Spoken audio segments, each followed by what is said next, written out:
yang membutuhkan teamwork. Jadi tipsnya adalah berlatihlah untuk mulai bekerja secara tim. Apalagi mungkin di sini adik-adik banyak yang ini ya mengalami persekolahan. Ya sekolahnya waktu zaman-zaman COVID di mana semuanya Zoom atau apapun. Tapi di dunia kuliah, apalagi ini mulai in class kan ya kuliahnya ya di Indonesia. Nah, itu ntar banyak banget kerja sama timnya. Terus apa ya, enak deh pokoknya. Terus harus tips apa ya? Saya nggak ada tips sih. Tipsnya ya enjoy aja selama kuliah. Karena momen-momen kuliah itu momen-momen yang sangat menyenangkan. Apalagi kalau di geomatika banyak banget di lapangan. Jadi banyak banget di luar. Tipsnya mungkin ini aja deh. Mulai olahraga ya, biar nanti nggak terlalu capek selama di lapangan. Oke, berarti harus itu ya Mbak, stamina-nya juga harus dijaga ya, bukan cuma Sebaik, diputar otaknya gitu. sebaiknya gitu, daripada ntar diomelin temen segrup kan ya, kalau lagi bawa-bawa alat atau di lapangan. Iya, betul banget Mbak ya. Oke, mungkin ini pertanyaan terakhir ya Mbak, kayaknya biar lebih buat teman-teman yang mau masuk jurusan geomat mungkin masih kayak kurang alasan kuatnya masuk geomat gitu Mbak, daripada milih jurusan lain gitu. Kayak mungkin prospek karirnya atau kayak gimana ya? Prospek karir. Ini kayaknya tadi kalau di bidang saya ya, jadi selama kita ke depannya, itu nggak cuma geodesi aja yang dipelajarin gitu. Jadi kayak saya ini mulai belajar geologi, geofisika juga terpakai.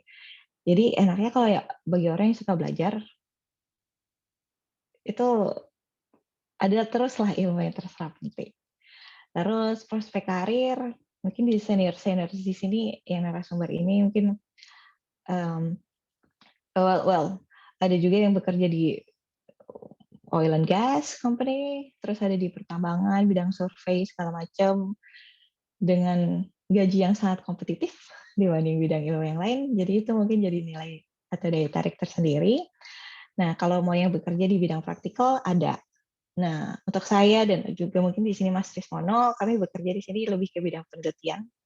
Jadi bidang aplikatif ada, di bidang penelitian juga bisa. Jadi sangat terbuka lebar sih buat teman-teman yang nanti mau masuk geomatika, peluangnya untuk bekerja cukup banyak. Jadi nggak usah bingung atau ya gimana gitu. Pokoknya adalah yang bisa dikerjakan nanti setelah lulus. Dan juga lulusan geomatika di Indonesia itu belum banyak. Jadi mungkin saingannya tidak sebanyak teman-teman yang menempuh pendidikan di bidang lain ya gitu. Jadi itu sih. Jadi saingannya nggak terlalu banyak. Itu salah satu nilai positif. Gitu. Oke, ya makasih Mbak Rea. Mungkin bisa ada closing statement mungkin Mbak, sebelum lanjut ke talk show selanjutnya. Closing statement, apa ya closing statement ini agak sulit nih kalau tanya kayak gitu.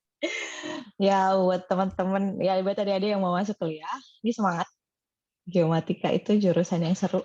Kalian mau di kelas, mau bekerja lapangan bisa, tidak bekerja di lapangan juga bisa. Bagi yang nggak pengen panas-panasan, saya ya beberapa kali kayaknya enakan di dalam itu bisa. Dan juga geomatika itu seru karena kita juga sering jalan-jalan sama kuliah. Itu ya closing statement, saya nggak tahu sih mau closing statement apa. Pokoknya ya deh. Kuliah di geomatika itu seru. Ayo masuk geomatika. Oke, ya. Ya, itu tadi ya teman-teman talkshow karir geodesi dari Mbak Anita. Mungkin terbilang sangat singkat ya, tapi aku ucapkan terima kasih banyak kepada Mbak Anita atas sesi ya bincang-bincang santainya, walaupun cuma sedikit ini Mbak. Boleh nambahin nggak? Ya, Jadi boleh mungkin banget kalau Mbak. misalkan adik-adik yang masih pengen tahu tentang geomatika atau apapun, bisa kok kontak saya secara personal. Kalau saya ada waktu untuk bales, bisa bales. Mungkin yang lebih mudah via Instagram aja ya, kali ya. Ya, Gitu. mungkin Mbak Tia bisa bagiin Instagramnya di kolom chat mungkin Mbak. Ya, oke. Semangat Ya, ya. oke, makasih banyak Mbak. Dan untuk selanjutnya ini sesi tanya jawabnya masih di sesi selanjutnya. Jadi kita lanjut ke talkshow yang kedua nih teman-teman. Oke, mungkin panitia bisa share screen. Oke, jadi untuk yang kedua yaitu talkshow karir remote sensing bersama Bapak Trismono Chandra Krisna.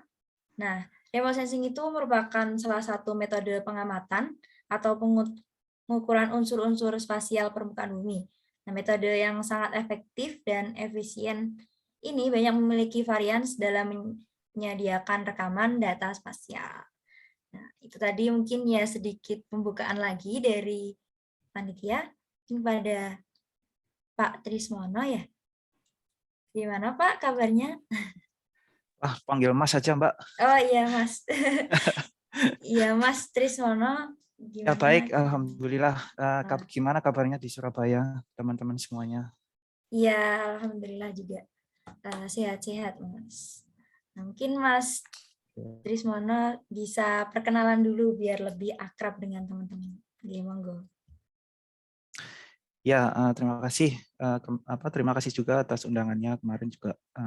Beberapa hari yang lalu dikontak sama teman saya waktu kuliah dulu, Pak Husnul. Sangat luar biasa sekali. Jadi nama saya Trismono Chandra Krisna. Saya angkatan 2008. Ya, jadi saya S1 di Geomatika ITS 2018 sampai 2000 berapa ya? 2012. Kemudian waktu itu ya saya bersama Pak Husnul juga kebetulan kami mendapat beasiswa fast track waktu itu dari Kementerian Pendidikan. Jadi waktu semester 7 S1 itu kami sudah mulai menjalani master. Jadi master saya dulu juga di Geomatika ITS tahun 2011 sampai 2013. Kemudian saya apply beasiswa DAD 2013 itu dapat, kemudian berangkat 2014 berangkat. Jadi kemudian saya berangkat ke Jerman, ke S3 di Jerman 2018 lulus, dari mulai 2014 sampai 2018 lulus 2018 akhir, kemudian ya sempat postdoc dulu sebentar di Jerman juga, cuman waktu itu saya mikir kayaknya kalau postdoc tuh yang pertama saya nggak terlalu tertarik ya untuk stay di science, pengen sesuatu yang lebih aplikatif, pengen masuk ke dunia industri. Makanya akhirnya waktu itu sebelum kontraknya selesai, kemudian saya coba-coba apply, kemudian dapat di Belanda, waktu itu kerja di Esron, di di Netherlands Institute for Space Research, yang mungkin ekuivalen kayak misal CNES atau DLR atau LAPAN lah kalau di Indonesia. Ya, jadi itu saya jadikan sebagai batu lompatan juga, sarana belajar juga, karena proyeknya waktu itu ya partly science, partly juga sama ESA juga. Jadi ada antara science dan industri. Kemudian ya sebelum kontraknya habis juga, waktu itu saya dapat kontrak 4 tahun kan, seharusnya berakhirnya kan 2023. Ya, tapi 2019 akhir kemarin 2021 akhir kemarin dapat di ESA akhirnya. Terus ya akhirnya di ESA. Jadi saya sekarang bekerja di ESA, di jabatan saya sekarang sebagai IOLIS Instrument Performance Engineer. Jadi sebenarnya itu mission performance engineer, cuman lebih spesifiknya itu saya menghandle satu misi, satu satelit namanya EOLIS. Nah, mungkin itu dulu sih yang bisa saya ceritakan. Oke, baik Mas. Mungkin dari yang sudah diceritakan tadi ada apa ya Mbak? Mas, kayak pengalaman yang kayak buruk atau pengalaman baiknya bisa diceritakan gitu, kayak perjuangannya untuk mencapai ya yang sudah saat ini dikerjakan seperti itu Mas. Ya, jadi cita-cita saya di akhir S3 itu memang pengen masuk ESA memang. Tapi masalahnya waktu itu yang pertama ya saya agak kurang experience di bidang industri, karena kalau misal ini juga mungkin bisa jadi pelajaran juga buat teman-teman yang lain. Kalau kalau mau dari science terus pindah ke industri, itu kadang itu dilema. Kalau terlalu lama kita di science, itu dari pihak industrinya juga akan dilema untuk meng-hire kita, karena experience kita sudah terlalu lama tapi kurang aplikatif, itu loh masalahnya. Jadi itu, makanya waktu itu ya itu saya harus memberanikan diri ya untuk maksudnya lepas dari comfort zone. Waktu itu udah postdoc, udah enak lah masalahnya. Terus akhirnya ya harus ya harus pindah bukan pindah lokasi lagi ya, maksudnya beneran pindah negara, beneran mulai dari nol lagi. Terus ya selain harus keluar dari comfort zone, juga masalah skill. Ya mungkin saya cerita aja, kalau saya tuh apply di ESA itu nggak sekali tembak tembus ya, karena sekitar 3 kali wawancara, baru yang kedua dan yang ketiga itu yang tembus.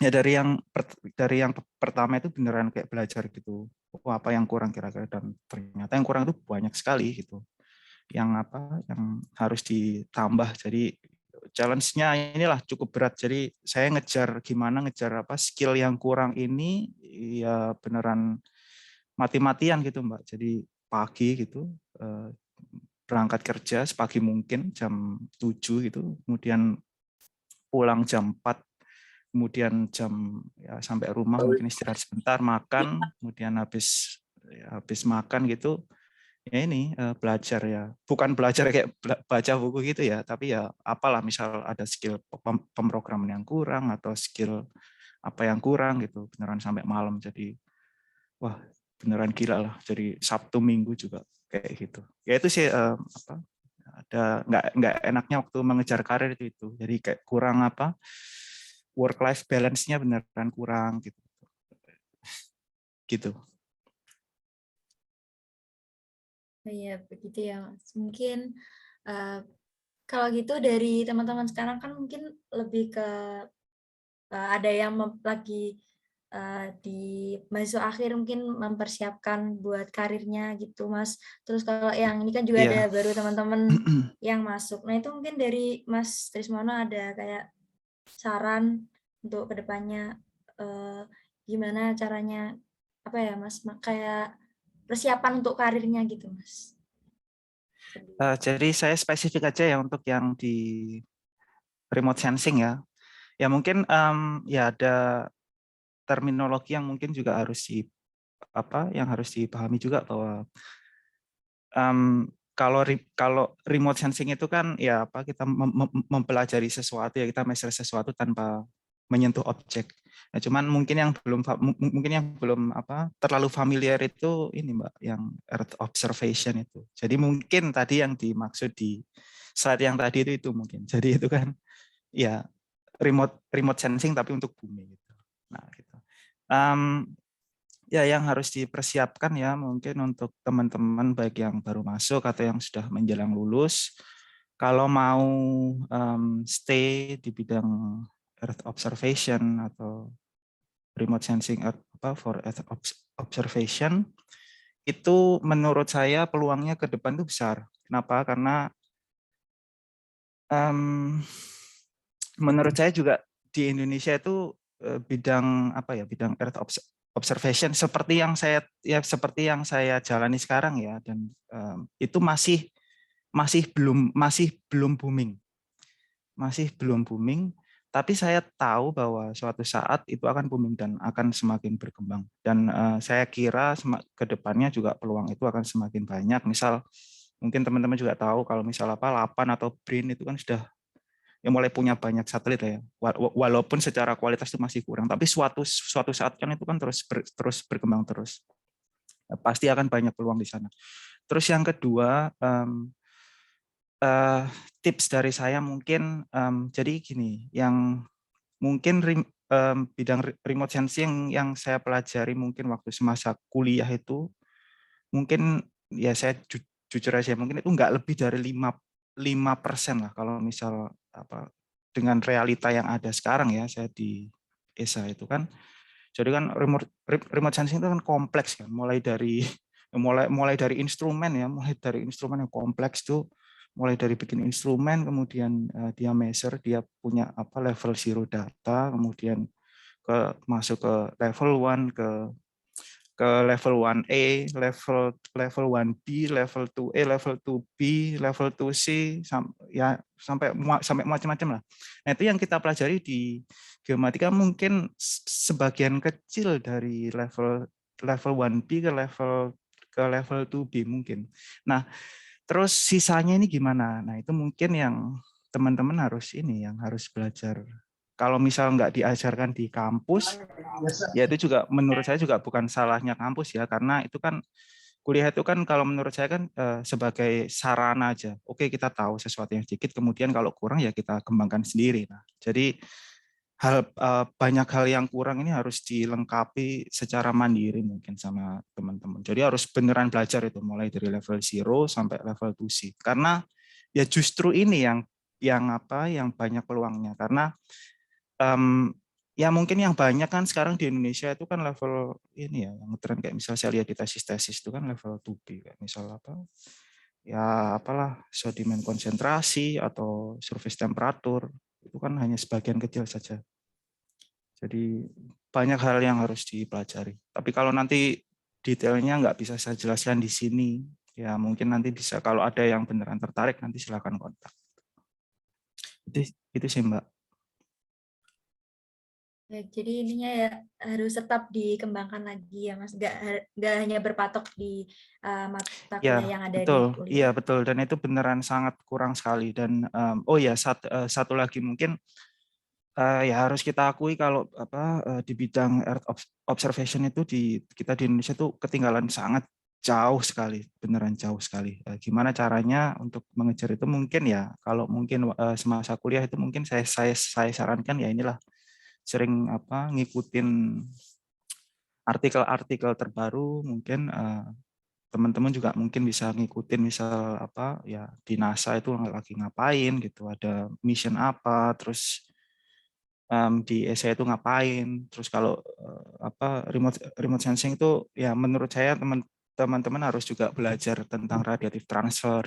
Jadi ya nggak harus belajar teorinya sih, mungkin bisa dari aplikasi, itu banyak kok toolsnya. Terus juga belajar programming juga, pakai Linux, ya pakai Python, pakai Fortran atau pakai C++. Gitu.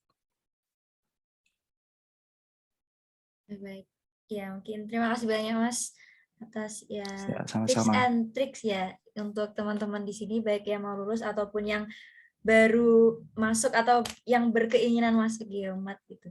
Nah, mungkin dari Ya. Mas Triswono ini ada itu closing statement buat menutup sesi yang remote sensing ini, karena mohon maaf waktunya juga terbatas Mas. Nggak ada sih yang spesifik, saya kira itu saja. Mungkin ya mungkin kalau mau stay di bidang remote sensing kita harus di Indonesia, karena memang keadaannya memang jauh tertinggal, jadi harus proaktif untuk belajar mandiri, harus belajar harus baca, harus ya banyak tanya gitu-gitu.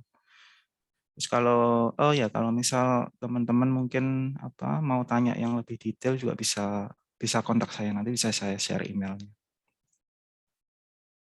Ya mungkin bisa di-share kontaknya ya Mas di kolom chat buat teman-teman yang mau bertanya lebih jauh lagi, mungkin bisa langsung menghubungi Mas Triswono. Oke, baik. Sekali lagi aku ucapkan terima kasih banyak Mas atas bincang santainya. Ya Ya, walaupun sama-sama. sebentar, semoga bisa ya membuka insight baru buat kita semua. Nah, mungkin lanjut ke sesi karir yang selanjutnya, yaitu surveying bersama Bapak Lukman Raharjo. Apakah Pak Lukman sudah ada di ruangan Zoom?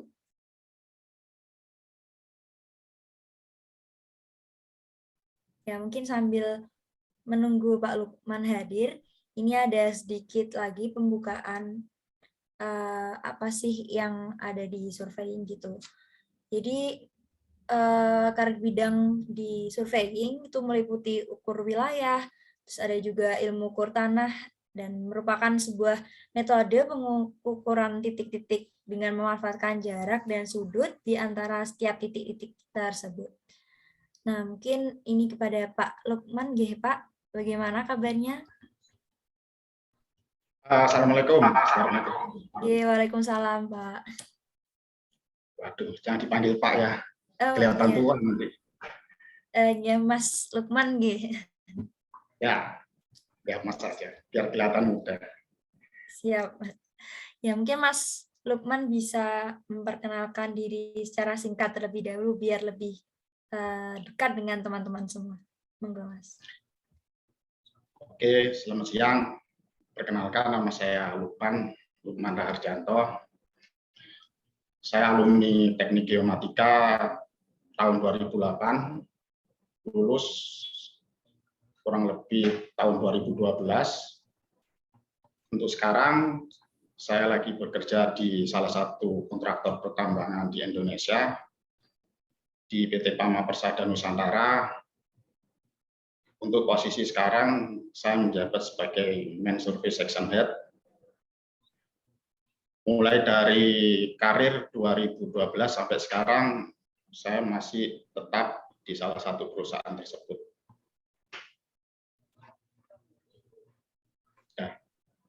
Ya, baik. Nah, mungkin Mas Lukman bisa menceritakan asal-usulnya dulu nih, Mas, kok bisa memilih geomat, habis itu terjun di bidang pertambangan gitu. Nah, mungkin bisa diceritakan gitu, Mas.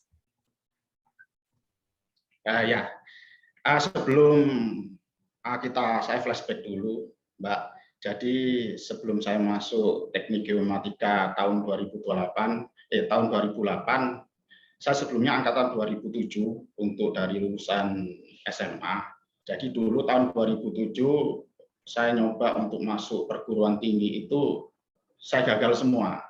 Jadi saya masuk SPMB, SNMPTN, jalur lain itu gagal semua. Jadi nggak ada yang terima saya. Jadi cita-cita saya masuk kuliah negeri itu gagal. Gitu. Jadi dulu itu background saya, orang tua yang kurang mampu. Bapak udah nggak kerja, ibu jadi ibu rumah tangga, ya wirausaha sedikit untuk menyambung hidup. Jadi cita-cita saya untuk kuliah di perguruan tinggi negeri terhambat. Jadi dulu 1 tahun nganggur. Ya, saya coba untuk belajar, untuk ngikutin kursus bimbel dan sebagainya macam agar bisa kuliah negeri. Jadi dulu cita-cita saya bukan sekarang yang untuk geodet dan sebagainya macam lulusan teknik geomatika dan sebagainya. Jadi lulusan saya dulu, cita-cita saya ingin jadi dokter. Jadi kalau ingin jadi dokter kan otomatis dulu waktu saya pilih SPMB kemampuan saya terbatas, otomatis gagal kan, Mbak. Nah, saya belajar 1 tahun untuk nimba ilmu, belajar. Kemudian pas waktu hari hanya untuk SPMB, ya saya masih pilih pertama untuk jadi dokter. Kemudian pilihan kedua, kalau pilihan kedua saya pilih dokter lagi, ya saya nganggur lagi nanti. Saya tahu kemampuan saya nggak sepintar untuk teman-teman yang lain masuk dokter gitu. Jadi pilihan 2 gimana caranya saya bisa masuk, terus kemudian pilihan kedua gimana caranya saya bisa cepat kerja gitu. Jadi saya tanya kiri kanan guru-guru yang saya minta tolong ngajarin saya, ya mengarahkan ke sini untuk bisa langsung cepat kerja gitu. Dan akhirnya ya alhamdulillah ya memang takdirnya yang di atas, perekonomian dari keluarga saya yang kurang mampu, yang tahu kalau memang biaya dokternya cukup mahal, akhirnya ya keterima juga di pilihan yang kedua di teknik geomatika. Bukan berarti nyasar ya. Ya memang saya tahunya teknik geomatika cepat kerja gitu. Biar ya saya bisa hidup mandiri, kemudian habis itu bisa membiayain orang tua. Terus sebenarnya saya nggak tahu teknik geomatika itu apa, saya nggak tahu. Ya saya tanya kiri kanan, atas bawah juga nggak ngerti teknik geomatika itu apa. Soalnya jurusan-jurusan yang lain kan taunya cuma sipil, industri, informatika. Nah, kalau saya masuk situ lagi, saya jelas nggak masuk. Ya, kemampuan saya ya nggak sepinter yang teman-teman yang udah keterima sana. Gitu. Jadi intinya saya masuk teknik geomatika ya berdasarkan informasi orang-orang, kalau ingin cepat kerja ya situ. Gitu. Kemudian kan juga saya dekat sama keluarga, saya asli Surabaya, biar saya juga agak bolak-balik, misal kalau ada di Bandung, Jakarta dan sebagainya macam kan saya harus bolak-balik, makanya saya cari yang dekat yang di Surabaya. Jadi yang sampai sekarang ya alhamdulillah pas waktu lulus kuliah 2012 saya sebelum wisuda udah keterima di perusahaan ini sampai sekarang. Dah, itu Mbak cerita singkatnya. Sangat itu ya memotivasi buat teman-teman yang mungkin juga untuk istilah sekarang gap year gitu. Itu mungkin ya teman-teman masih bisa berusaha terus karena timeline-nya sama jalannya masing-masing orang berbeda-beda gitu ya Mas ya. Ya saya sudah sadar sendiri bahwa kemampuan saya nggak sepintar yang dulu pas waktu ada SPMB, ada pilihan kedokteran, sipil dan sebagainya macam. Saya berpikiran bahwasanya saya kuliah ini gimana cara saya bisa cepat kerja. Gitu. Ya alhamdulillah, memang benar saya sebelum wisuda saya coba-coba untuk apply, kemudian pas waktu saya nunggu wisuda ada panggilan untuk tes dan rangkaiannya, jadi pas waktu setelah wisuda udah langsung kerja.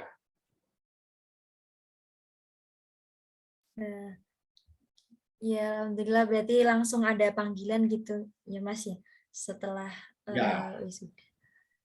Baik. Ya mungkin selanjutnya ini mengenai surveinya di bidang yang sudah diambil Mas atau yang sudah digeluti Mas Lukman saat ini, mungkin bisa diceritakan ke teman-teman kayak gimana pengalaman baik buruknya atau yang sudah dilalui selama berkarir ini. Selama berkarir, memang kalau dalam pekerjaan ini ada sisi hard skill sama soft skill. Gitu. Jadi saya beruntung pas waktu kuliah, saya juga berperan sebagai pengurus himpunan, kemudian beberapa hal terkait dari materi kuliah. Memang sangat berpengaruh untuk soft skill, terutama di area pertambangan, di mana area pertambangan kan area terpencil, kemudian harus berkomunikasi sama pihak terkait, sama pihak setempat. Jadi memang harus dibutuhin untuk soft skill untuk dalam pekerjaan di area pertambangan. Untuk hard skill ada beberapa ilmu. Jadi kalau ditambang mungkin cakupannya 10 atau 20% lah dari pas waktu kuliah diajarin. Terutama untuk hal surveying itu dulu ilmu ukur tanah 1, ukur tanah 2, kemudian pelajaran survei rekayasa, kemudian geometri juga perlu. Jadi semuanya bisa terterapin, tapi ada beberapa yang bisa diterapin di area pertambangan. Jadi dulu waktu ilmu ukur tanah kan juga diajarin sudut, jarak, azimut, kemudian apalagi poligon dan sebagainya macam di area pertambangan. Untuk yang disurvei masih tetap digunain, cuma lingkupnya udah lingkup tambang, jadi sudah pengaplikasiannya udah lebih tinggi lagi. Dulu kalau nggak salah pakai theodolit atau waterpass, masih manual banget, harus ditulis dan sebagainya macam. Kalau yang sekarang sudah ada total station, kemudian pengukuran juga sekarang udah teknologi udah lebih maju, gunakan laser scanner. Kemudian sekarang juga teknologi udah semakin maju, juga ada yang namanya UAV ataupun drone teknologi. Jadi yang drone sekarang ya bisa bentuk ortofoto, kemudian bisa menghasilkan data situasi.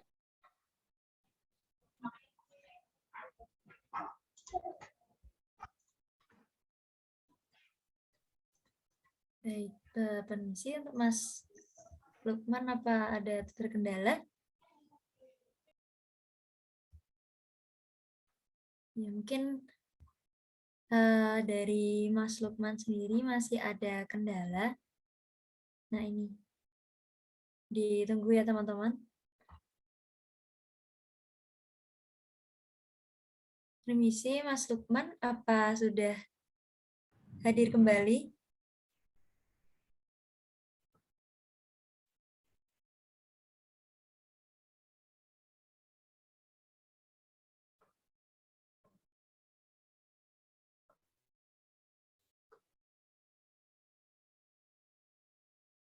Ya, nyambung lagi. Tadi ada sedikit miskom. Oke, ya itu tadi. Jadi beberapa teknologi yang dulu saya belajarnya manual, nyatet, kemudian ya jadul banget itu kayak dulu yang waterpass, deodolit. Ternyata dari hal yang sederhana itu saya ngerti dari dasarnya. Ya kalau kita nggak ngerti dasarnya, tiba-tiba dikasih hal yang otomatis, itu nanti juga bakal kebingungan ataupun ketinggalan. Jadi memang diperlukan dari dasar awal biar ngerti. Oh ini ilmunya itu dari mana? Tidak asal kita gunain gitu. Jadi itu sih Mbak, dasar-dasarnya memang harus dikuatin. Sehingga ketika pas waktu udah nyemplung di dunia kerja itu udah tahu semua konsep awalnya. Ya, hanya bab 3 saja. Baik, ya Mas Lukman, berarti intinya ya kita harus mengerti dasar-dasarnya saat perkuliahan ini, dan nanti pengaplikasiannya di dunia kerja mungkin bisa lebih rumit lagi. Seperti itu ya Mas. Ya, jadi ya memang awalnya harus ngerti dari yang nggak tahu tiba-tiba tahu, terus kemudian kan juga harusnya sebelum mengarah dunia pekerjaan yang lebih komplit lagi, ya memang diperlukan ilmu yang kayak perincilan-perincilan biar ngerti semua dasar-dasarnya. Ya, baik, terima kasih Mas Lukman. Mungkin bisa ke apa ya, saran-saran dan juga tips gitu buat teman-teman yang baru masuk atau baru terjun ke Geomat ataupun yang mau lulus tahun ini gitu Mas. Yang pertama jelas berdasarkan pengalaman pribadi saya, ya memang saya nggak tahu geomatika itu apa, saya nggak ngerti. Intinya saya ingin kerja gitu kan. Saya ingin kerja, saya ingin dapat uang, saya bisa ingin mandiri, saya ingin ya bisa berguna buat orang tua saya. Memang geomatika dulu pas waktu saya itu nggak ada sama sekali, nggak ada yang ngerti sama sekali itu ilmu apa, sudah nggak ngerti. Sekarang kan udah berkembang lebih banyak, lebih udah beberapa universitas sudah ada teknik geomatika. Jadi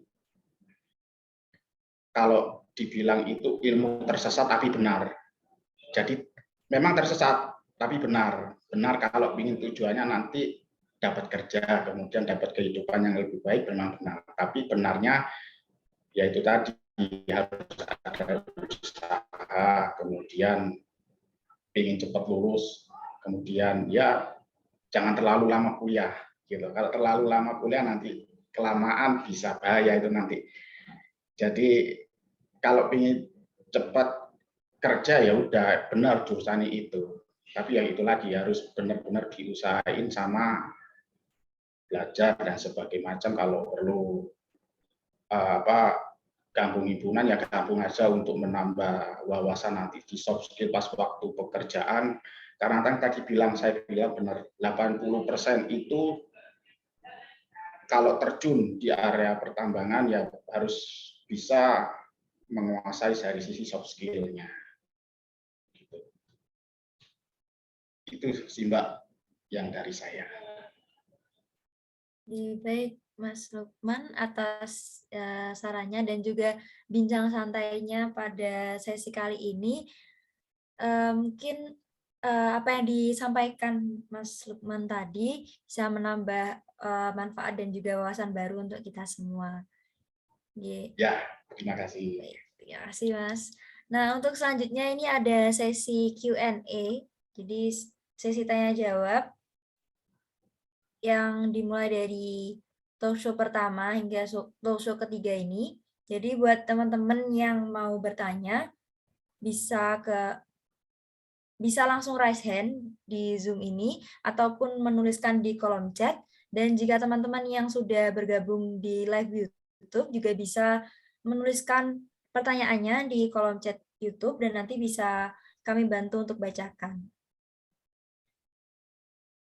Nah, ini buat teman-teman yang masih ada pertanyaan atau bingung-bingung atau ada kepo-kepo terkait yang tadi di bidang geodesi ataupun remote sensing dan juga yang terakhir ada surveying, teman-teman bisa langsung bertanya karena mumpung bertemu dengan Mas Mbak yang hebat-hebat ini. Jadi mungkin kesempatannya juga nggak bisa datang 2 kali nih teman-teman.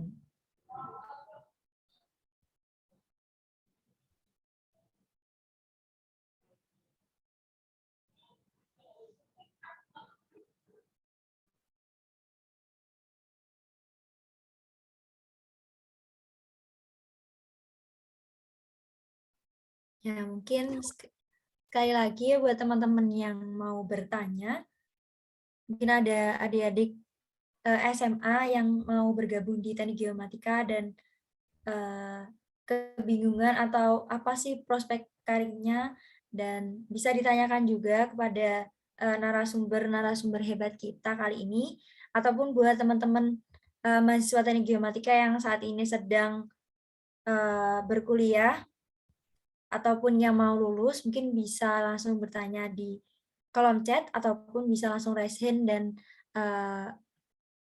memberikan pertanyaannya.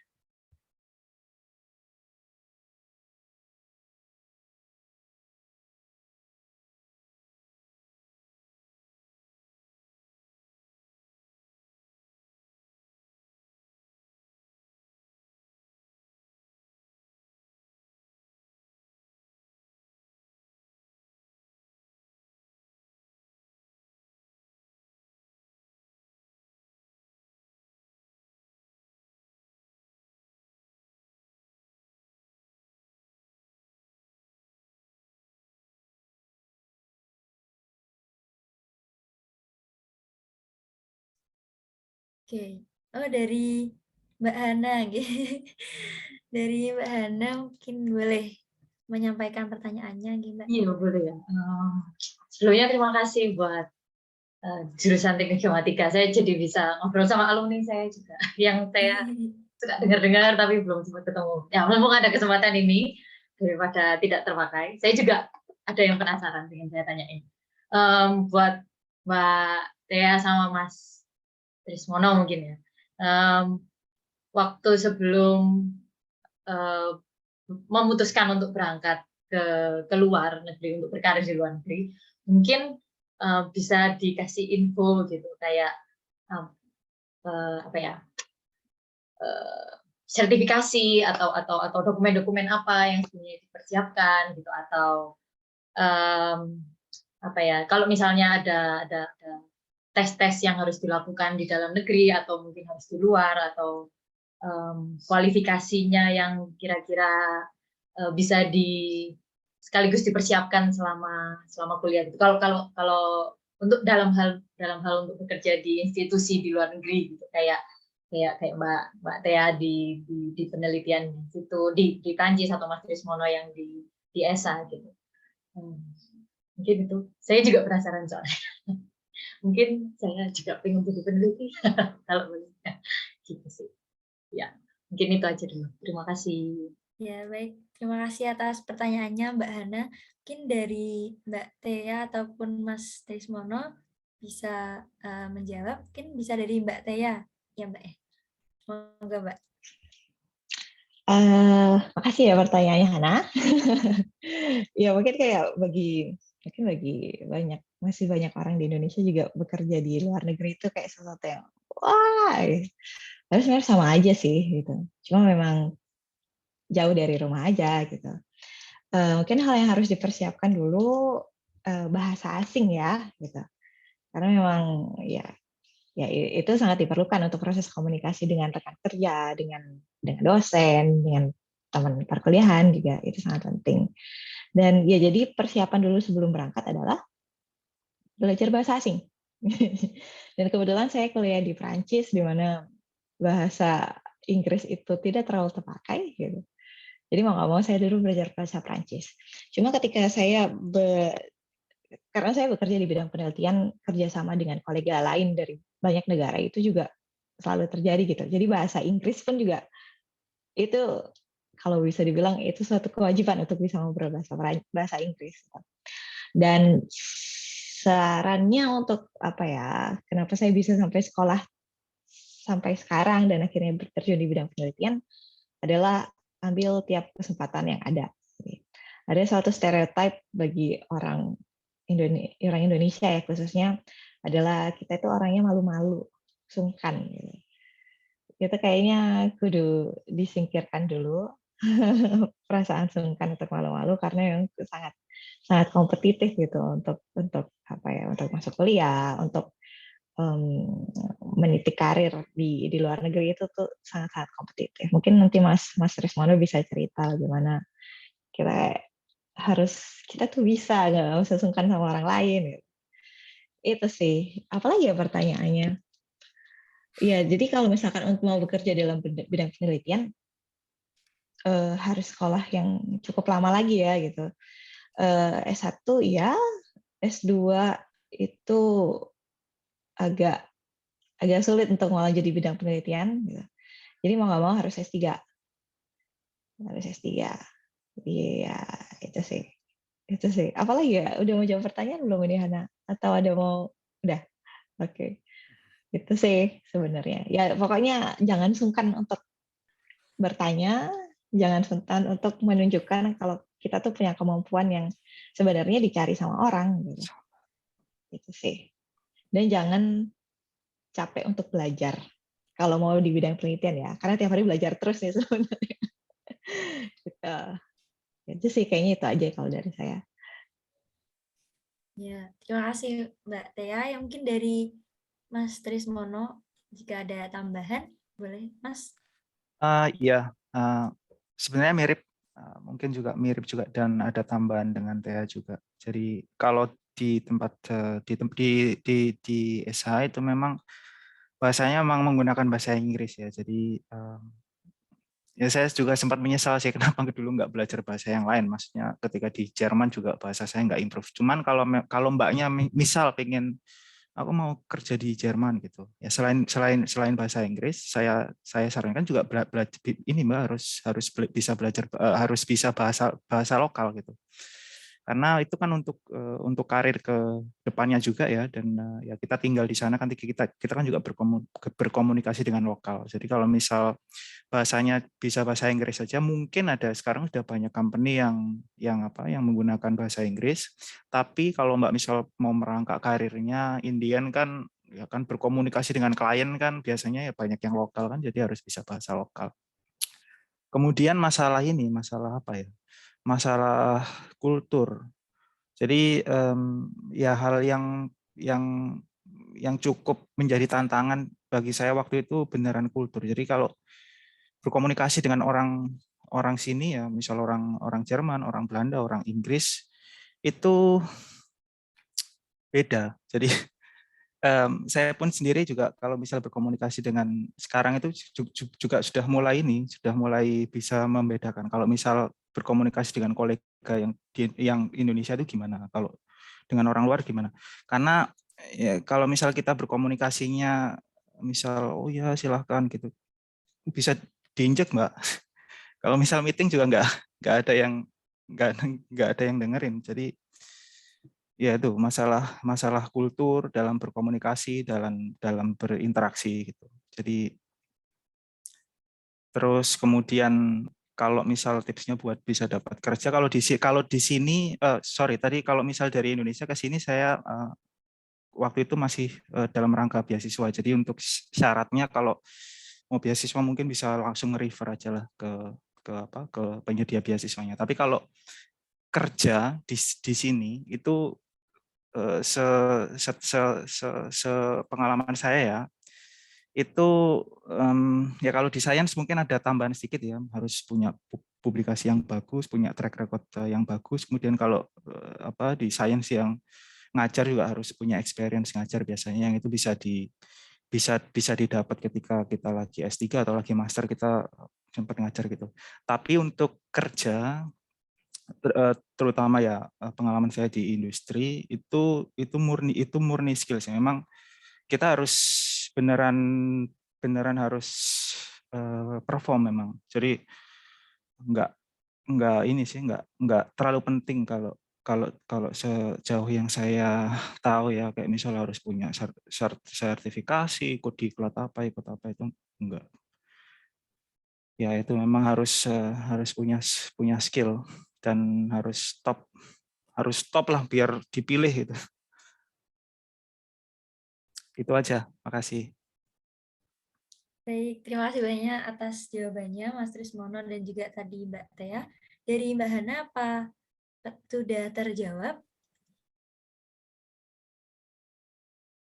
Iya. Baik, terima kasih banyak Mbak Hana juga untuk pertanyaannya. Nah, mungkin jika teman-teman masih ada pertanyaan, bisa ditanyakan di sesi Q&A selanjutnya. Mungkin pada teman-teman yang ingin bertanya terkait survei juga dari Mas Lukman juga mungkin bisa ditanyakan di sesi selanjutnya. Nah, mungkin beralih ke talk show yang keempat, yaitu talk show karir fotogrametri bersama Pak Theo Prastomo. Apakah sudah hadir di dalam Zoom? Sudah Mbak Neni. Iya. Oh ya, ini Mas Theo atau Pak manggilnya? Oh ya, mungkin biar lebih dekat dengan teman-teman dipanggil Mas gitu. Monggo. Oke. Ya, Mas Theo mungkin bisa perkenalan singkat terlebih dahulu, Mas. Oh ya, sebelumnya perkenalkan ya semuanya, nama saya Theo Prastomo Sudarmojo, bisa dipanggil Theo. Saya sebelumnya izin dulu, ada senior saya sebelum perkenalan, ada Mas Lukman, Mbak Tea, dan Mas Mono. Halo. Ada Bu Nurwa juga, dan Mbak Ana. Saya alumni angkatan 2012, G14 lah kalau ini ya, angka himpunan ya, G14 itu. Terus sekarang saya bekerja di perusahaan yang fokus ke survei, memang lebih banyak ke foto udara ya, fotogrametri, dan remote sensing khususnya di survei laser atau LIDAR ya, seperti itu. Sudah singkat. Ya, baik. Mungkin hampir sama ya, Mas, kayak sebelum-sebelumnya. Kok Mas Theo ini dulunya bisa kepikiran gitu atau bisa memilih jurusan geomatika ini sebagai jurusan di kuliahnya, seperti itu, Mas? Oh, ya. Sebelum terjun ke karir. Ya, pastinya kita berawal dari SMA ya dulu. Mungkin adik-adik semua juga sama ya, dari SMA terus kuliah milih, terus ketemunya mungkin kebanyakan di geomatika ya pasti ya.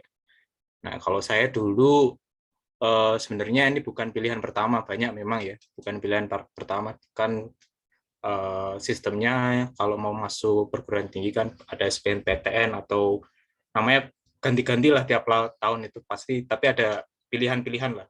Pilihan 1, pilihan 2. Nah, ini geomatika ini pilihan 2 saya gitu. Pilihan 2. Pilihan 1 saya itu teknik mesin ITS gitu. Pilihan 2 teknik geomatika. Tapi sebenarnya saya ini pernah sudah keterima di Politeknik di Malang lah gitu. Di jurusan teknik mesin gitu. Saya sudah keterima, sudah daftar ulang. Tapi saya ngerasa bahwa oke lah, mungkin jurusan berpengaruh mungkin ke depannya. Cuman yang saya pikirkan dulu itu kenapa saya pilih ITS, karena saya yakin orang-orangnya di dalamnya gitu ya, dan relasi antar alumni ini cukup kuat gitu. Makanya saya pilih. Nah, dan ketika saya masuk dan ternyata memang benar gitu. Saya lihat lingkungannya, terus dosen-dosennya, terus kemudian alumninya, terbukti ya yang kita lakukan sekarang ini. Coba. Nah, itu salah satu kenapa saya memilih teknik geomatika. Terus berkarir, saya lulus terus berkarir seperti biasa. Awalnya saya ya sudah berada di perusahaan ini gitu. Tapi sebagai masuk dalam divisi lain gitu, fokus ke survei, ke geodesi dan surveying gitu. Kemudian saya selesai, saya berencana untuk melanjutkan S2, terus setelah 1,5 tahun bekerja, terus lanjut S2.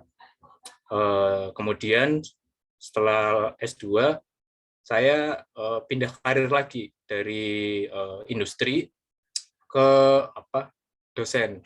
Ya, saya sempat jadi staf pengajar di kampus yang berbeda, tapi jurusan yang sama, itu selama 1,5 tahun.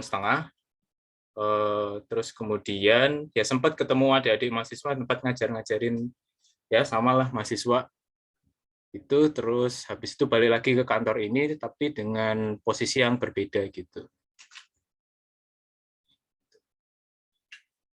Ya, baik Mas.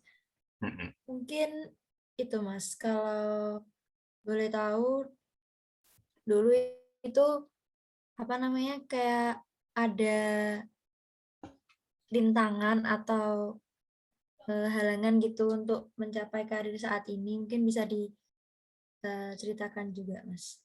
Oh iya, kalau rintangan mungkin yang paling kerasa itu ketika pandemi ya. Nah, ketika pandemi itu posisinya saya itu pas selesai kuliah S2. Nah, saya sempat, enaknya jurusan kita itu, saya muter-muter jadi.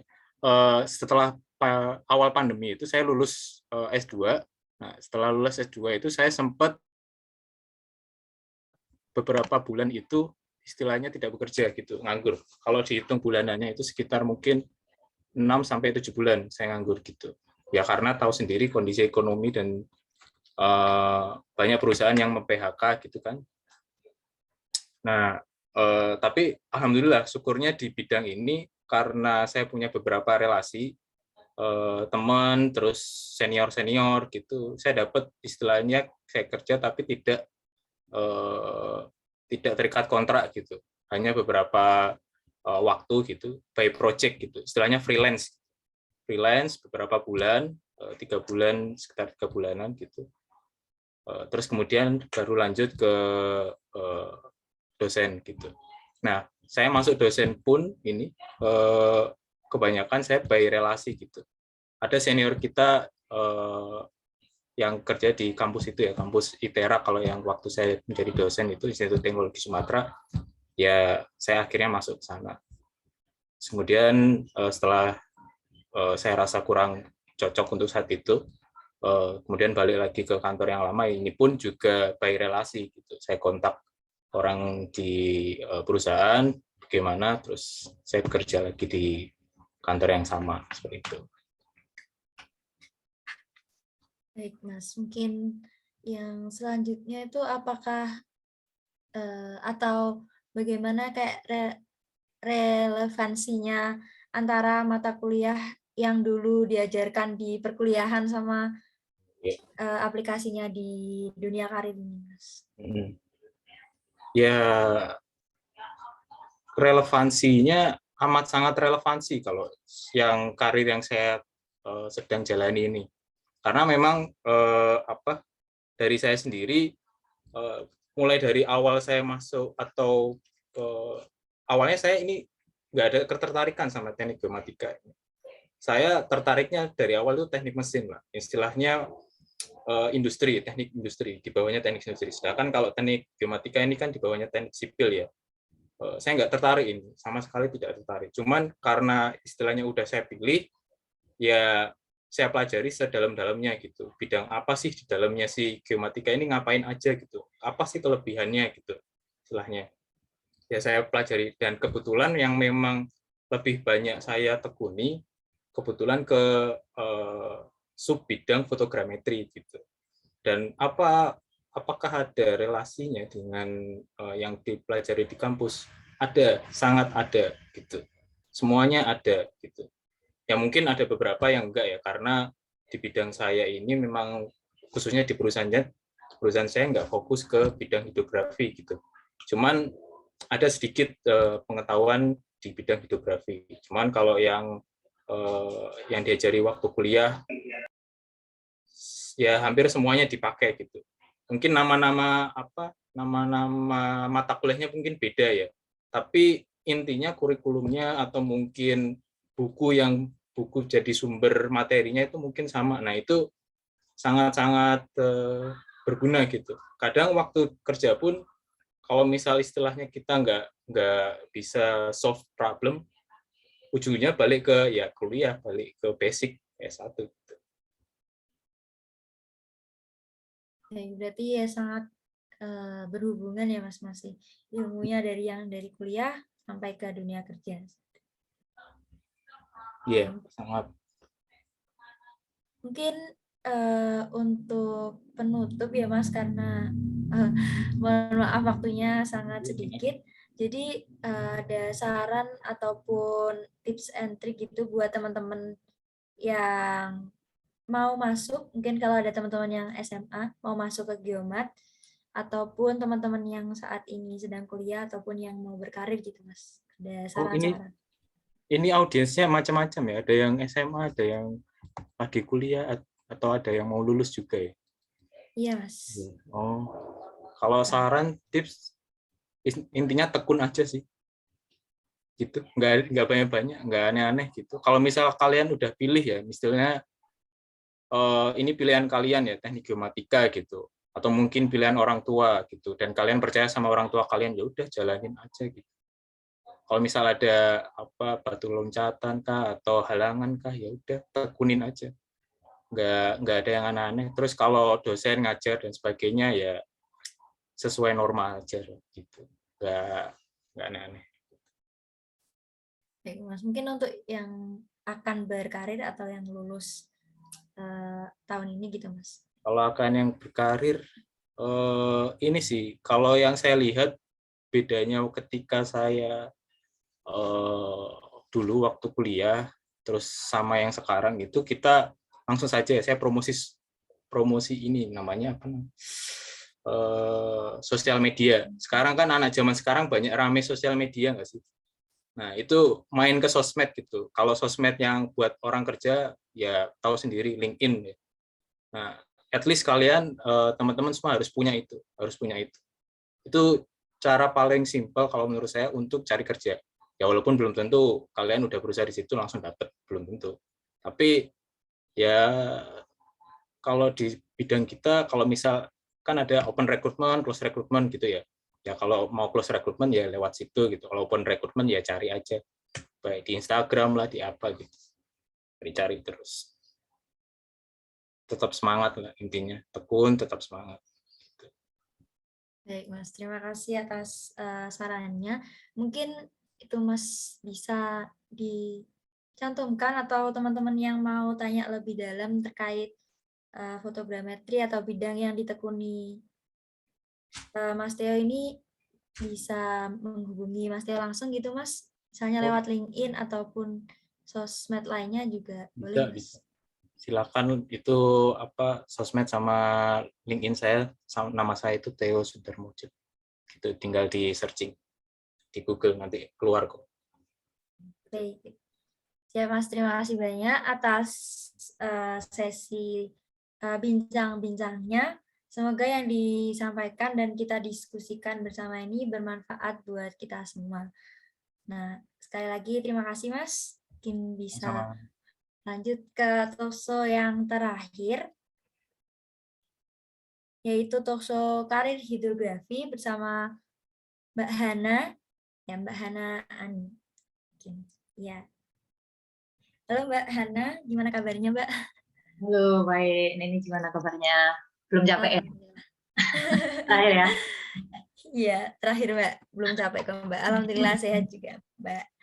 Nah, mungkin ini ada sedikit pembukaan juga dari kami, ya berkaitan dengan karir bidang hidrografi. Jadi, karir bidang hidrografi ini ada kaitannya dengan pengukuran dan deskripsi fitur fisik di samudra, laut, pesisir, danau, dan sungai atau perairan gitu, serta prediksi perubahan waktu ke waktunya. Mungkin itu sedikit pembukaan. Dari Mbak Hana mungkin bisa mulai perkenalan terlebih dahulu. Sebelumnya, ya terima kasih lagi untuk Pak Danar, Bu Nurwa, dan teman-teman panitia Neni itu yang sudah mengundang saya. Boleh sharing tempat ini untuk senior-senior saya sebelumnya, Pak Lukman, Mas Trismono, Pak Tia, Mas Teo. Nama saya Hana Ani Charlene Retno Subari. Lebih umumnya saya suka, bahkan di sosmed saya juga saya taruhnya Hana Sobari gitu, karena terlalu panjang. Saya angkatan tahun 2014, lulus tahun 2018. Sekarang saya bekerja di Guideline Limited, salah satu perusahaan survei di Inggris. Baru setahun. Tapi semenjak lulus pun saya sudah memulai karir saya di bidang hidrografi, bahkan sebelum lulus. Jadi kerja praktek dan tugas akhir pun saya mengambilnya di lab geomarine, karena memang betonnya air mungkin ya, nggak suka di air sih. Maksudnya nyaman aja gitu dengan bekerja di air, di laut atau di perairan. Jadi lebih nyaman gitu. Meskipun orang-orang mungkin mikirnya lebih panas, lebih capek gitu, tapi saya enjoy. Mungkin itu yang saya perjuangkan, kenikmatannya dalam bekerja gitu, menikmati pekerjaannya itu yang saya suka gitu. Jadi saya kerja praktek di Pelindo 1 di Medan gitu. Saya belajar tentang pengerukan, dredging gitu, untuk softwarenya juga AutoCAD Civil 3D gitu. Zaman itu powerful sih softwarenya, nggak tahu sekarang masih dipakai apa enggak. Harusnya masih dipakai sih, tapi beda versi. Yang saya dulu tahun 2014 makanya. AutoCAD Civil 3D 2014, saya makainya tahun 2017, jadi harusnya ya masih lah. Terus lulus kuliah saya, waktu tugas akhir pembimbing saya juga Pak Danar, gitu. Saya di lab geomarine, lulus tahun 2018, atas rekomendasi Pak Danar juga, syukurnya saya langsung dapat pekerjaan di salah satu anak perusahaan Pelindo di Perak, namanya PT APBS, Alur Pelayaran Barat Surabaya.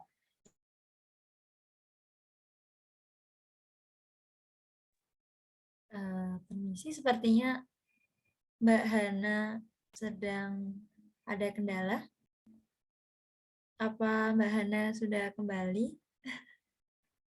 Ya, sebelumnya mohon maaf buat teman-teman karena ini sepertinya Mbak Hana ada kendala jaringan.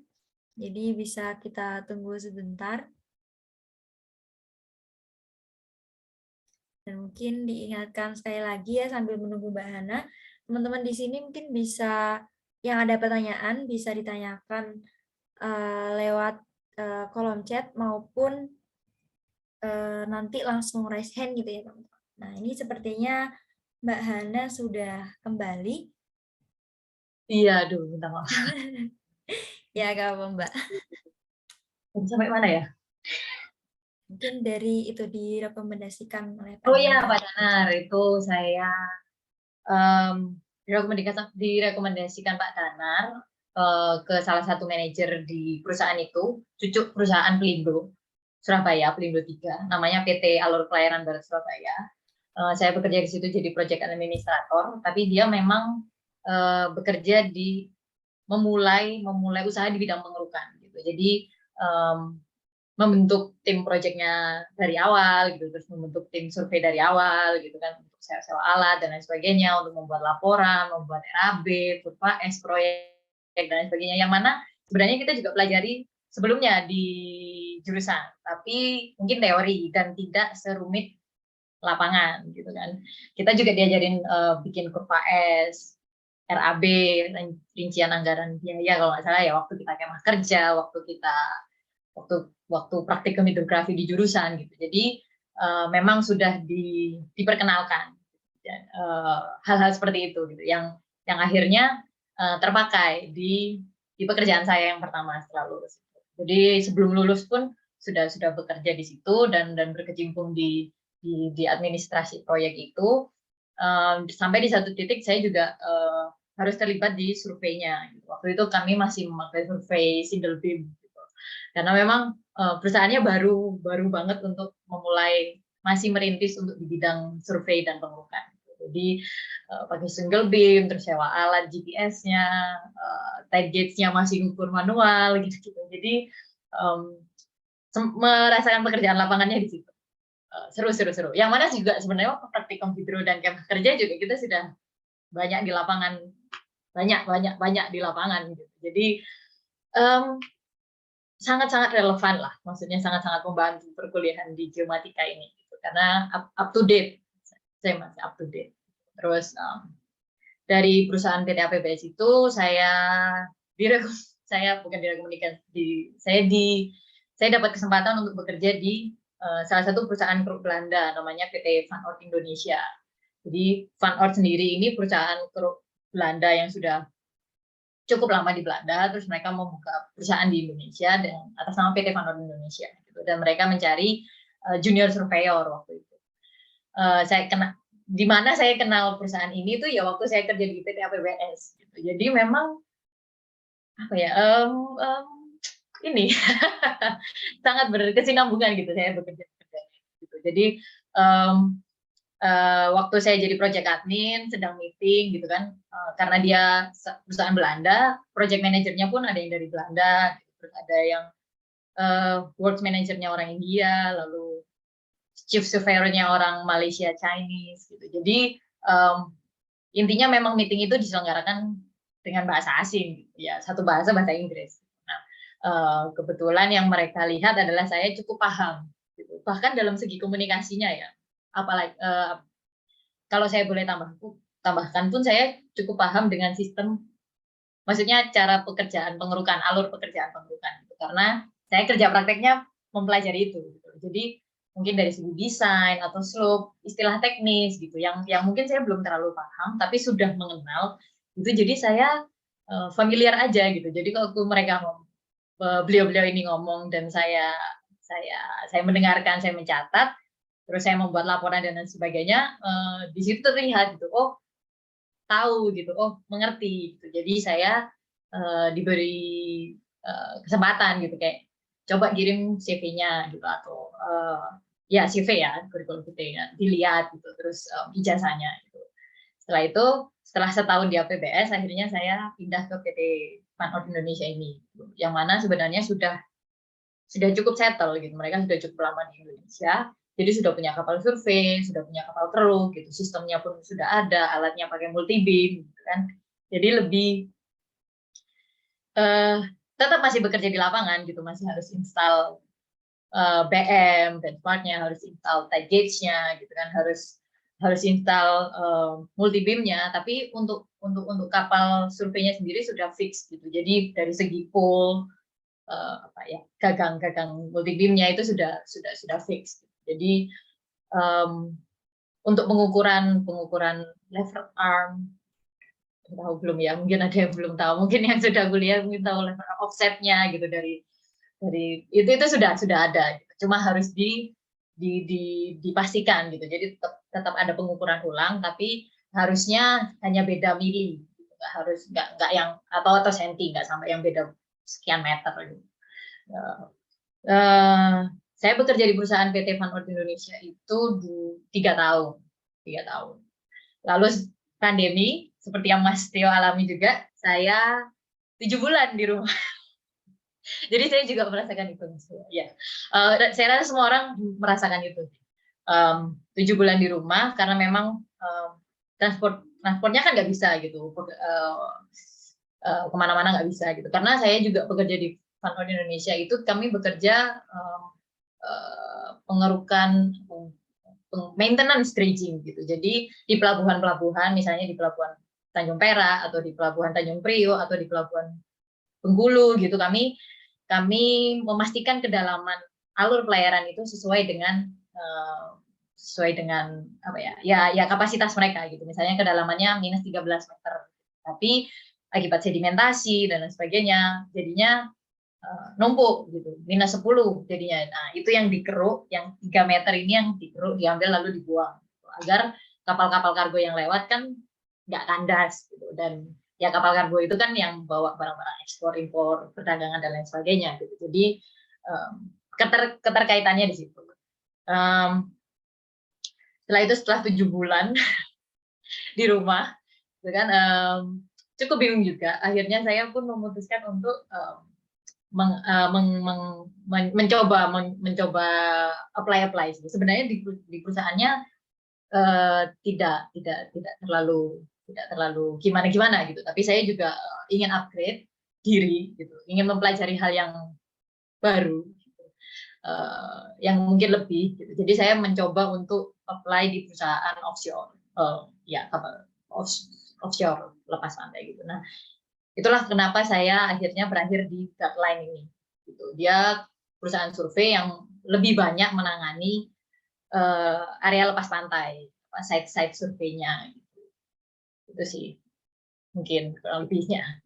Dia menggunakan ya sama lah multi beam, side scan sonar, sub-bottom profiler dia pakai. Terus dia ada seismic survey juga yang sebenarnya itu lebih ke geologi atau ke geofisika mungkin ya, atau geoscience pokoknya. Tapi akhirnya saya sebagai surveyornya menyediakan data navigasi, data koordinatnya gitu.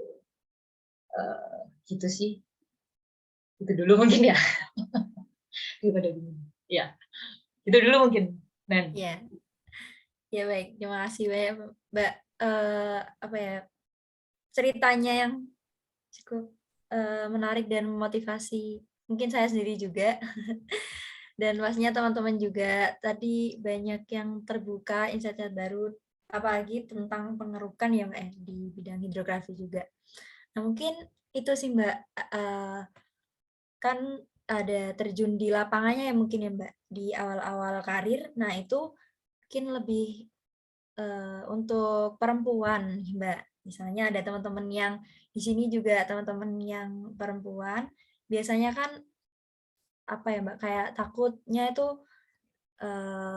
ya lebih didahulukan yang laki-laki atau bagaimana. Nah itu sebenarnya kalau di karir aslinya atau di yang sudah digeluti Mbak Hana saat ini tuh ada beneran atau enggak gitu Mbak, atau ya masih bisa-bisa aja gitu Mbak. Mungkin seperti itu. Oke. Kalau dari saya sih memang karena akhir-akhir ini sih ya memang banyak digaungkan kesetaraan gitu, equality dan sebagainya, emansipasi gitu. Yang justru juga sangat berterima kasih gitu. Karena dengan adanya equality itu akhirnya saya bisa ada saya diberi kesempatan bekerja gitu, yang seperti ini gitu kan.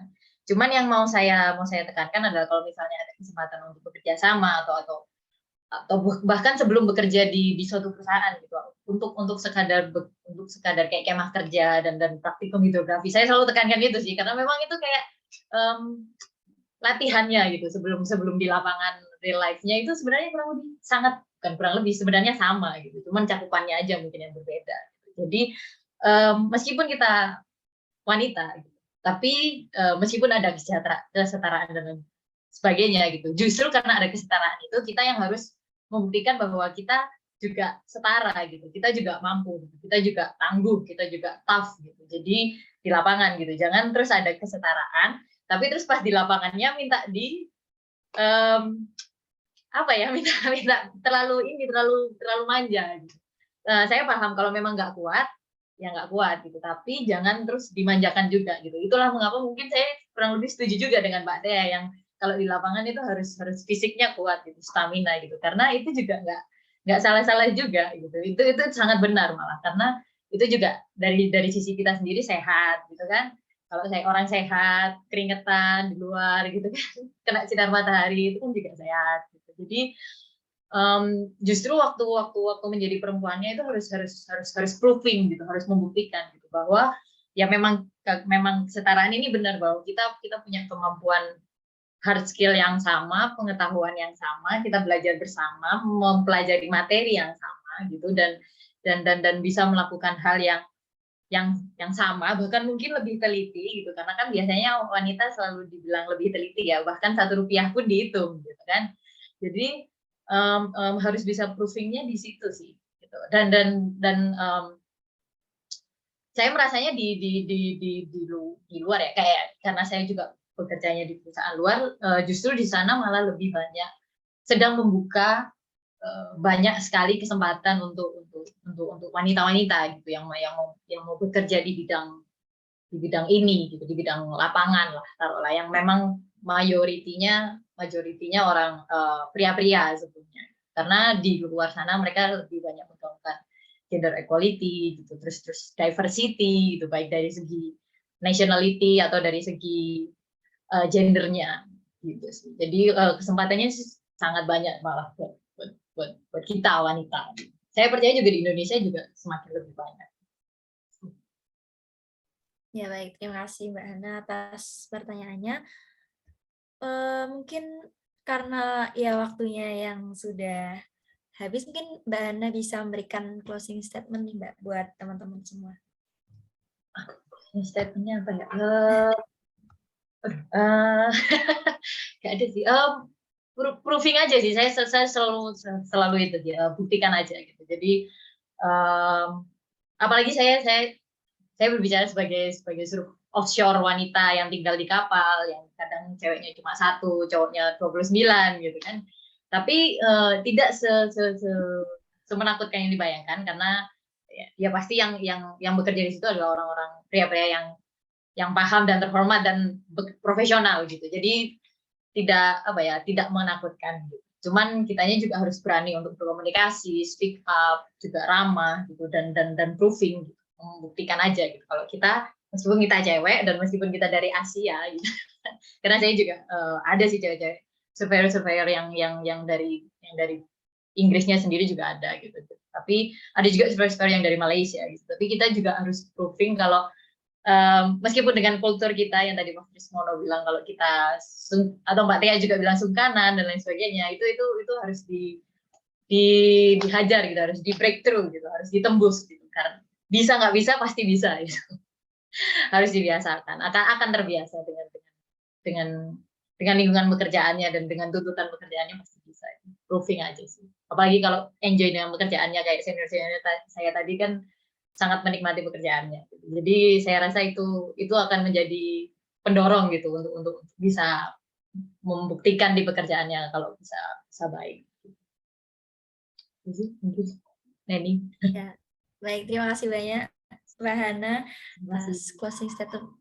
Ya, dan mungkin dari talkshow hidrografi ini sudah selesai. Kita lanjutkan ke sesi Q&A. Sekali lagi terima kasih kepada Mbak Hana, dan jika teman-teman mau bertanya lebih lanjut terkait hidrografi ataupun yang sudah disampaikan Mbak Hana, mungkin Mbak Hana bisa memberikan sosmednya di kolom chat, membagikan kontaknya. Baik. Nah, mungkin sesi Q&A dibuka kembali. Jadi bagi teman-teman yang ada pertanyaan, mulai dari sesi talkshow yang sebelumnya, mungkin dari yang geodesi, dari remote sensing, ataupun surveying, dan yang 2 terakhir ini fotogrametri dan juga hidrografi, teman-teman bisa langsung raise hand ataupun menuliskan di kolom chat. Dan buat teman-teman yang tergabung di live YouTube juga bisa menuliskan pertanyaannya di kolom chat YouTube, nanti akan dibantu untuk dibacakan. Ya, ini kesempatan emas ya teman-teman buat ketemu pemateri atau narasumber yang hebat seperti ini. Nah, mungkin ini ada di kolom chat tadi, ada dari Mas Yosef untuk Mbak Hana kalau nggak salah ya. ada bukaan buat surveyor navigator nggak Mbak di Guideline? Mungkin sambil menunggu pertanyaan lain bisa menjawab yang ini terlebih dahulu Mbak. Terima kasih Mas Yosef pertanyaannya. Gitu. Kemarin-kemarin saya waktu pandemi ini memang harus disyukuri, ambil baik-baiknya aja. Jadi saya sampai masuk ke Guideline ini juga karena saat itu Guideline harus redundansi banyak pegawai. Redundansi itu maksudnya yang jabatannya sama itu banyak yang akhirnya di PHK. Bahkan itu perusahaan luar pun mengalami itu. Jadi itu memang pandemi global ya. Jadi nggak cuma di Indonesia aja. Tapi terus saat mereka mau memulai lagi di tahun yang baru, mereka mulai rekrutmen. Nah, di situ saya kirim CV saya saat mereka rekrutmen untuk lowongan surveyor, offshore hydrographic surveyor saya. Untuk saat ini saya sudah tidak melihat lowongan untuk surveyor, kalau saya boleh bilang ya, gitu. Karena mereka juga ada di LinkedIn atau ada di sosial media, mereka ada di LinkedIn dan mereka juga punya website sendiri yang up to date menurut saya. Karena saya pun mendaftarnya tahu infonya itu dari LinkedIn, gitu kan. Lalu saya tahu alamat email rekrutmen mereka juga dari LinkedIn. Saya kalau misalnya ada istilah cold email untuk dikirim ke rekruter, saya juga melakukan itu. Dan saya melakukannya ke banyak perusahaan juga gitu. Jadi yang dikerjakan sama, prosesnya sama gitu. Jadi sama sih gitu. Jadi tapi puji Tuhannya gitu. Terus akhirnya saya dapatnya di Guideline. Gitu. Tapi proses yang saya lakukan sama untuk bikin cold email, untuk susun CV sendiri, dimodifikasi sesuai lowongan yang tersedia gitu. Ya memang harus seperti itu gitu. Memang harus membuat waktu dan menyediakan tenaga untuk itu gitu, mencurahkan pikiran untuk itu gitu. Karena ya memang itu yang dibutuhkan gitu, untuk menyusun CV, terus cover letter dan lain sebagainya gitu. Jadi untuk saat ini ya di Guideline saya tahunya mereka rekrutmen untuk jabatan lain kayak engineer gitu. Setahu saya ya Mas ya. Saat ini atau orang-orang kantoran gitu, kayak project manager. Terakhir saya tahu mereka sedang cari project manager atau engineer. Ada juga engineer yang di kantor gitu. Ada onshore engineer, ada offshore engineer gitu. Kalau untuk navigator atau surveyor saya belum mendengar lagi. Cuman mungkin kita bisa membicarakannya gitu kan, kalau misalnya saya tahu gitu di perusahaan ada, mungkin ada yang bisa saya rekomendasi dan lain sebagainya gitu kan. Cuman saya juga harus tahu siapa yang saya rekomendasi gitu kan ya. Gitu sih, mungkin kita bisa keep in touch. Gitu. Baik, terima kasih Mbak Ana atas jawabannya. Mungkin dari Mas Yosef, apa sudah terjawab?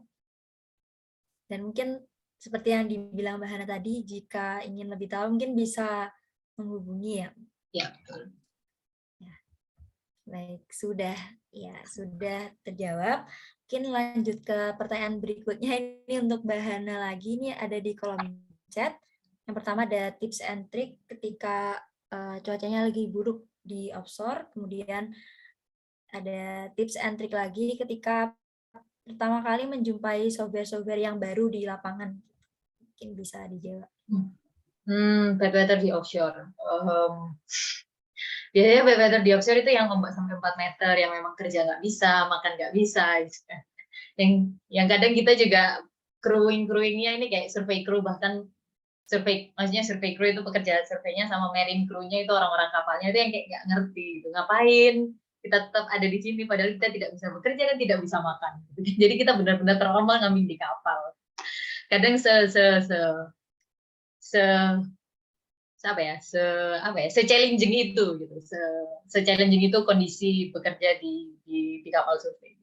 Tapi waktu bad weather gitu, yang bisa dilakukan ya ini sih, mungkin ini penting untuk orang-orang yang memang tidak terlalu mabuk laut dan mabuk darat. Jadi pekerjaan ini mungkin akan sangat masuk akal gitu, akan sangat cocok gitu, karena kita orangnya tidak terlalu mabukan gitu.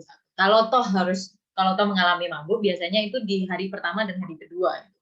Setelah itu akan cukup terbiasa dengan kondisi terombang-ambing di laut itu. Nah, yang saya lakukan biasanya adalah ya saya harus tetap makan, gitu. Harus tetap makan. Gitu. Karena kalau nggak akan muntah. Banyak yang akhirnya muntah, sorry ya teman-teman. Akan banyak yang muntah. Gitu. Tapi akan lebih sakit lagi dan masuk angin kalau tidak ada makanannya. Gitu. Saya rasa mungkin teman-teman belum mengalami itu, tapi biasanya itu yang terjadi. Jadi harus tetap diisi makanan, gitu. Harus tetap makan meskipun tidak enak perutnya untuk dipakai makan gitu, atau kepalanya gitu karena mual atau terasa seperti masuk angin gitu. Akhirnya yang saya lakukan adalah saya cuma makan coklat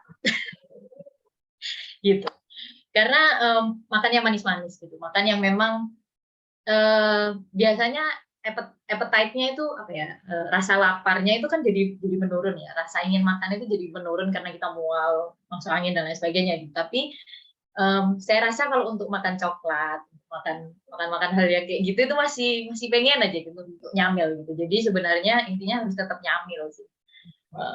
Karena tapi kalau bad weather terus memang sama sekali nggak bisa kerja. Karena untuk bisa kerja dan nggak kerja saat bad weather itu benar-benar tergantung klien ya. Kalau kliennya baik sih mungkin kita akan disuruh stop. Kalau kliennya kurang memahami gitu, kondisi di lapangan yang akan tetap menyuruh kita bekerja, entah itu datanya bisa dipakai atau tidak gitu. Jadi pokoknya mereka kesel aja kalau ngelihat kita nggak kerja. Enggak sih, ini bercandanya, tapi emang benar. Sorry. Untuk yang kedua, tips and trick yang saya paham gitu sekarang setelah saya melalui beberapa perusahaan yang mereka juga pakai software yang berbeda-beda. Waktu di Vanort mereka pakai Reson PDS 2000, multibeam-nya Reson. Terus waktu di Guideline ini mereka pakai Caris, multibeam-nya pakai Kongsberg. Gitu. Yang saya pelajari ya biar mudah belajarnya, tuh karena mereka memang sistemnya sama, prinsipnya sama gitu. Dari segi yang beda ini toolbar-nya gitu, atau view-nya gitu, atau bahasanya gitu. Tapi tetap sistemnya itu kurang lebih sama, bahwa mereka harus kayak multibeam gitu, mereka harus dapat inputan GPS, mereka harus dapat inputan PPS, gitu. Mereka harus dapat inputan IMU, gitu kan. Jadi yang akan membuat kita menjadi lebih cepat belajar adalah mencari kesamaan-kesamaan itu gitu, antar software-software ini. Waktu di Vanort pun saya ada Vanort survei software sendiri gitu, yang mana kita harus belajar lagi. Waktu di Guideline dia juga punya survei software sendiri gitu, tapi satu lagi bahasa Inggrisnya gitu, karena software-software ini memakai bahasa Inggris gitu. Dan kurang lebih sih memang guna software kan untuk memudahkan pekerjaan ya. Jadi ya memang apa bahasa Inggrisnya itu ya memang itu kegunaannya. Dan di software manapun bahasa Inggrisnya itu ya itu gitu. Jadi lebih cepat mempelajarinya itu mencari kesamaan antar software ini sih. Gitu. Terus asalkan kita tahu kita mau ngapain, kita mau cari apa. Gitu. Bahkan saya pun masih buka kalau misalnya di software itu ada help gitu ya pakai itu. Karena asal kita tahu kita mau cari apa gitu kan, kita bisa cari di situ. Kalau misalnya itu bukan internal software dari perusahaan, kita bisa cari di Google. Contohnya pakai Civil 3D itu kan dia banyak tips and tricks, atau AutoCAD itu kan banyak tips and triknya di Google atau di YouTube. Dan itu juga harus dikombin. Kalau waktu saya bekerja entah itu di Vanort sih, kebanyakan waktu Vanort Indonesia saya juga bekerjanya itu mengcombine gitu. Jadi antara Civil 3D sama Vanort survey software waktu itu, internal software-nya gitu. Karena ada data-data yang nggak bisa langsung masuk ke internal software ini, harus kita olah dulu di Civil 3D ini. Jadi harus tahu sih intinya aja gitu, dasar-dasarnya tadi kayak Mas Lukman bilang, harus tahu dasar-dasarnya, yaitu harus tahu dasar-dasar software surveinya. Bahkan untuk high pack gitu pun sebenarnya dasar-dasarnya mereka juga sama gitu, harus bikin line plan, harus geodetik datumnya dulu yang harus ditentukan gitu, sama gitu. Koordinat sistemnya, transformasinya itu dulu gitu. Jangan terus ganti-ganti software tapi terus tidak terlalu paham dengan dasar-dasarnya ini yang bikin akan nanti salah gitu kan untuk membuat project di software ini. Jadi sebenarnya alurnya sama sih, itu tadi kayak yang saya sempat mention ya, bikin geodetic datum, lalu bikin site survey-nya, lalu bikin line plan, harus masukkan input-input yang dari GPS-nya atau input yang dari type-nya atau input yang dari IMU-nya gitu. Sebenarnya sama sih. Cuman akan sangat membantu kalau bisa membaca kayak tadi pemrograman kalau nggak salah. Karena itu juga mereka punya string-stringnya sendiri. Yang saya tahu mereka punya format string sendiri yang kalau surveyor tahu akan sangat lebih memudahkan untuk mengintegrasikan software ini, menggunakan software ini. Rasanya itu dikenalkan kok waktu di pemrograman. Karena bahkan di GNSS sendiri dia punya stringnya sendiri gitu. Jadi itu yang harus dikenali juga sama setiap geodet atau setiap surveyor. String itu sendiri biasanya dipakai untuk biasanya langsung input atau misalnya diolah lagi di pemrograman dan lain sebagainya. Jadi saya kayaknya di geomatika cukup lengkap sih untuk dasar-dasar yang harus dipelajari dalam nanti kemudian bekerja di dunia industri atau penelitian. Apakah sudah menjawab Mas Rizaldi Pradana? Ya, ini dari Mas Rizaldi sudah. Terima kasih Mbak Ana, sudah terjawab. Jadi sekali lagi terima kasih juga kepada Mbak Hana yang sudah menjawab pertanyaannya dan Mas Rizaldi atas pertanyaannya yang sudah diberikan. Mungkin sebagai pertanyaan penutup, ini secara umum ya mungkin untuk Mas Lukman dan Mas Theo itu bagaimana ya Mas caranya untuk masuk ke dunia baru atau lingkungan baru gitu. Jadi istilahnya kan terjun ke dunia karir itu merupakan lingkungan yang baru dan itu bagaimana cara adaptasinya seperti itu. Mungkin bisa Mas Theo terlebih dahulu.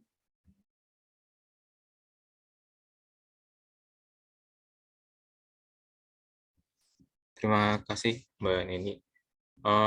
Adaptasi ya. Sebelumnya izin Mas Lukman.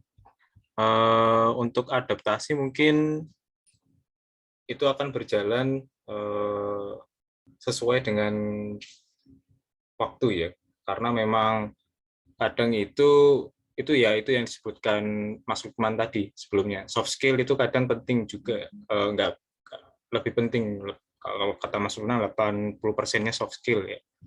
Nah itu sebenarnya bisa dimulai ketika kalian adik-adik ini ketika di kampus ikut berbagai macam mungkin organisasi, komunitas atau kegiatan-kegiatan yang di luar perkuliahan gitu. Nah, terus ketika nanti di dunia kerja itu secara tidak langsung akan otomatis gitu. Ya mungkin awal-awal seminggu 2 minggu gitu mungkin masih kayak ini kok asing lah istilahnya kayak shock gitu lah. Kalau bahasa anak gaulnya shock culture dan sebagainya gitu. Cuman lama-lama itu akan otomatis kok, oh orang ini seperti ini, orang ini seperti itu gitu. Ketemu sama atasan seperti gimana, terus sama rekan kerja gimana kayak gitu. Dan sebagainya. Mungkin bisa jadi ketika kalian mulai bekerja posisi kalian itu lebih tinggi daripada ada orang yang dia lebih tua daripada kalian, tapi posisinya itu lebih rendah, gitu. Misal jadi helper atau sebagainya, gitu. Atau mungkin sebaliknya, dia itu lebih muda daripada kalian, tapi posisinya lebih tinggi. Nah, itu secara otomatis pasti akan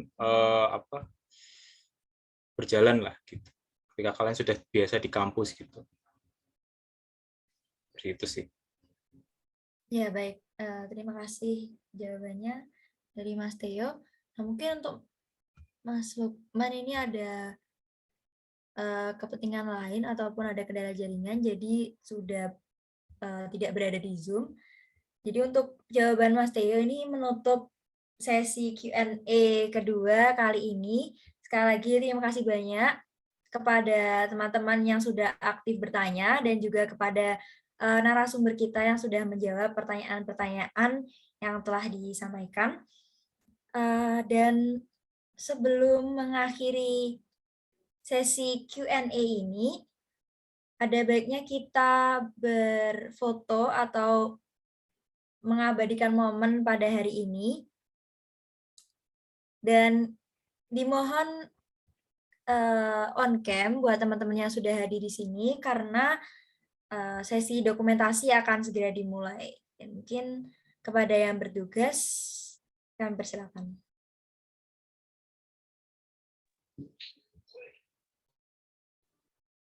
Mungkin peserta dari seminar hari ini bisa menyalakan kamera dan memakai virtual background. Aku mulai dari slide 1. 1, 2, 3. Oke, slide selanjutnya. 1, 2, 3. Terima kasih. Baik, terima kasih atas dokumentasinya. Nah, sesi dokumentasi tadi mengakhiri kegiatan kita pada hari ini, dan sebelum menutup acara, marilah kita mengucapkan syukur dan berdoa menurut agama dan kepercayaan masing-masing. Dipersilakan.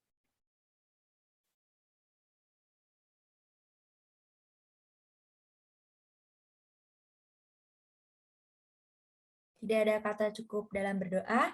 Sekali lagi, saya ucapkan terima kasih banyak kepada teman-teman dan narasumber yang sudah berkenan hadir dan juga bercerita kepada kita semua. Semoga apa yang diberikan bisa bermanfaat untuk kedepannya dan bisa membawa barokah untuk kita semua. Sekali lagi, saya selaku MC mewakili panitia, mohon maaf apabila ada kekurangan pada acara Seminar Wawasan Karir Lulusan Teknik Geomatika ITS 2022 ini. Selamat siang dan sampai jumpa lagi di lain kesempatan. Wassalamualaikum warahmatullahi wabarakatuh. Terima kasih. Ya, sukses juga Mas Prana.